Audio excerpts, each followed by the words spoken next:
அவனுக்கு என்ன வேணும்? நீ சொல்றா. நீ சொல்றா.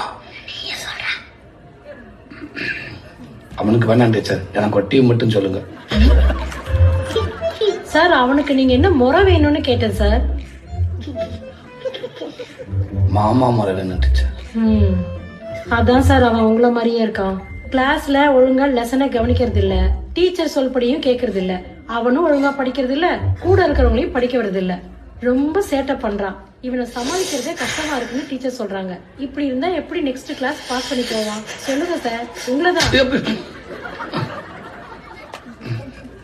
என்ன சார், நானே டீச்சர்ஸ் கிட்ட குழந்தைங்க எவ்வளவு குறும்பு பண்ணாலும் அடிக்க கூடாதுன்னு சொல்லியிருக்கேன். நீங்க என்ன அவன் அடிக்கிறீங்க? குழந்தைங்கன்னா அப்படிதான் சார் இருப்பாங்க, குறும்பு பண்ணிக்கிட்டு. நாம தான் எப்படி சரி பண்ணணுமோ அப்படி சரி பண்ணணும். அதுக்காக நீங்க அடிப்பீங்களா? என் குழந்தைங்களை யார் அடிச்சாலும் எனக்கு பிடிக்காது. சாரி கேளுங்க சார். நல்ல பிரின்சிபால். சாரிடா. சரி, நான் உன்னை மன்னிச்சிட்டேன். வா போலாம்.